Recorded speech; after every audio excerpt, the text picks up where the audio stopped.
ہماری یہ کائنات سب کچھ نہیں ہے، نہ ہی یہ آسمان اکیلا ہے جو خربوں خربوں میل میں پھیلا ہوا ہے۔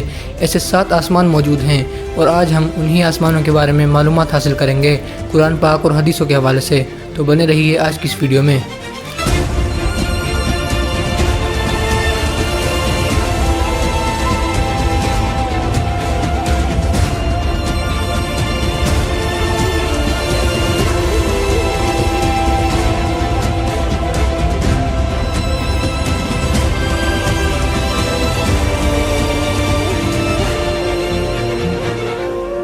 سب سے پہلے یہ جانتے ہیں کہ یہ 7 آسمان ہیں کیا، یا ان کے بارے میں ہم اوپری بات جان لیتے ہیں۔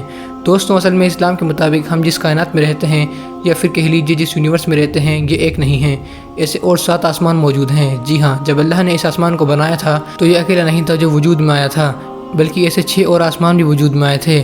جیسے کہ اللہ عز و جل سورہ النبا کی آیت 12 کے اندر ارشاد فرماتے ہیں کہ ہم نے تمہارے اوپر 7 مضبوط آسمان بنائے۔ تو یہ بات تو واضح ہو جاتی ہے کہ یہ آسمان یا یونیورس اکیلا نہیں ہے، ایسے 7 اور بھی ہیں۔ اب ان 7 آسمانوں کے بارے میں مزید جان لیتے ہیں کہ ان کا نام کیا ہے اور یہ کس چیز سے بنے ہیں۔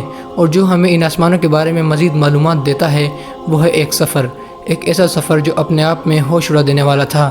اس سفر کو ہمارے پیارے نبی حضرت محمد مصطفیٰ صلی اللہ علیہ وسلم نے طے کیا تھا، اور اس سفر یا سیر کا نام ہے الاسراء والمعراج۔ اب ہم اس سفر کے صرف آسمانوں کی سیر والے پارٹ کے بارے میں ڈسکس کریں گے۔ تو جب آپ صلی اللہ علیہ وسلم نے سدرۃ المنتہا تک سفر کیا تو اس سفر میں انہوں نے 7 آسمانوں کو بھی پار کیا تھا، جس میں انہوں نے پہلے آسمان کو پار کیا جس کا نام رقیہ ہے، اور یہ آسمان پانی سے بنا ہے۔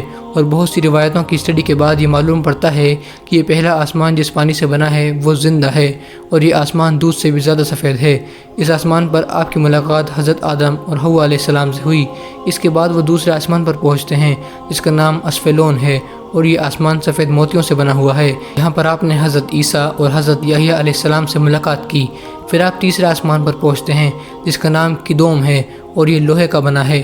یہاں پر آپ حضرت یوسف علیہ السلام سے ملاقات کرتے ہیں، اور کچھ روایت کے مطابق اس آسمان پر حضرت اسرائیل علیہ السلام رہتے ہیں جنہیں ہم موت کے فرشتے کے نام سے جانتے ہیں۔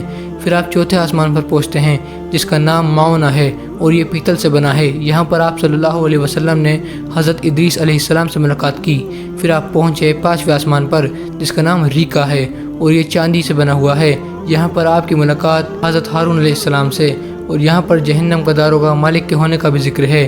پھر آپ کی ملاقات 6 آسمان پر حضرت موسیٰ علیہ السلام سے ہوتی ہے جس کا نام تکنا ہے، اور یہ سونے اور سرخ پتھروں سے بنا ہے۔ اور اسی آسمان سے ایسے درخت کی جڑیں شروع ہوتی ہیں جس کی شاخیں 7ویں آسمان تک جاتی ہیں۔ اس درخت کا نام ہے سدرۃ المنتہا۔ یہ ایک بیری کا درخت ہے جس کے پھل مٹکوں کی طرح ہیں، اور سونے سے بنے پروانے اس کے آس پاس اڑتے رہتے ہیں۔ اس کے بارے میں ایک اور حیران کر دینے والی بات یہ ہے کہ ہمارے پیارے نبی نے ارشاد فرمایا کہ معراج کی رات کو میں نے دیکھا کہ جب اللہ کے حکم نے اس درخت کو ڈھانپا تو اس درخت کے رنگ کچھ اس طرح بدلے کہ میں ان رنگوں کو ہی نہیں جانتا۔ دنیا کی کوئی چیز ان رنگوں کی خوبصورتی کو بیان نہیں کر سکتی۔ پھر آپ 7ویں آسمان پر پہنچتے ہیں جس کا نام اریبہ ہے۔ یہ ایک ایسی روشنی سے بنا ہوا ہے جس سے انسان نہیں سمجھ سکتا۔ اور یہاں پر آپ صلی اللہ علیہ وسلم کی ملاقات حضرت ابراہیم صلی اللہ علیہ وسلم سے ہوتی ہے، اور اسی آسمان تک سدرۃ المنتہا کی شاخیں آتی ہیں۔ جب نیچے سے کوئی چیز آتی ہے تو یہاں روک لی جاتی ہے، اور یہاں سے ہی اوپر سے آئی چیز وصول ہوتی ہے۔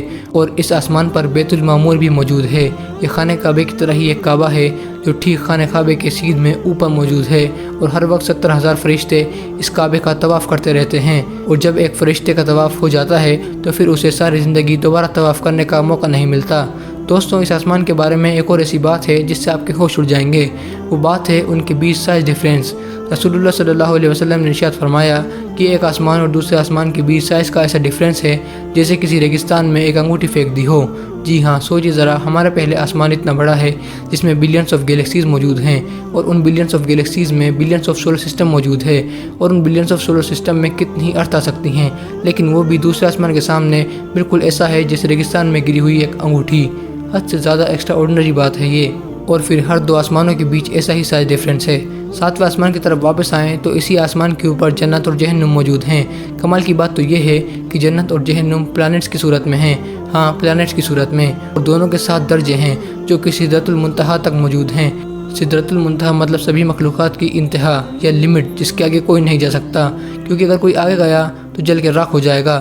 اور یہیں پر حضرت جبرائیل علیہ السلام نے آپ صلی اللہ علیہ وسلم سے کہا کہ یہ میری حد ہے، اور اگر میں ذرا بھی اس کے آگے بڑھا تو میرے پر جل جائیں گے، اور اس کے بھی اوپر اللہ رب العزت کا عرش موجود ہے جو ہر چیز کو ڈھکے ہوئے ہے، اور یہ عرش ایک ریگستان کے مانند ہے، اور ساتواں آسمان ہے ایک انگوٹھی کے مانند، اور اس کے اوپر ہے کرسی۔ عرش اور کرسی کے بیچ بھی ویسا ہی ڈیفرنس ہے جیسے انگوٹھی اور ریگستان والا ڈیفرنس۔ اب یہاں تک پہنچنے کے بعد ہمیں اس چیز کا بہت دھیان رکھنا ہے کہ ہمیں کسی بھی آسمانی مخلوق کو دنیا کی مخلوق کے ساتھ کمپیئر نہیں کرنا ہے، کیونکہ یہ بہت نازک معاملہ ہے۔ اب کرسی کے اوپر کیا ہے یہ بتانے کی میری ہمت نہیں ہو رہی، کیونکہ میں نہیں چاہتا کہ میں اتنی نازک معاملے پر کچھ بھی کہوں۔ تو دوستو، یہ تھے ساتوں آسمان۔ ہم نے نہ صرف ساتوں آسمان کی معلومات حاصل کی بلکہ اس کے اوپر کی چیزوں کی بھی معلومات حاصل کر لی۔ امید ہے آپ کو ویڈیو پسند آئی ہوگی۔ اگر ویڈیو پسند آئی تو ویڈیو کو لائک کریں، چینل کو سبسکرائب کریں، اور اس ویڈیو کو اپنے دوستوں رشتہ داروں میں ضرور شیئر کریں۔ السلام علیکم۔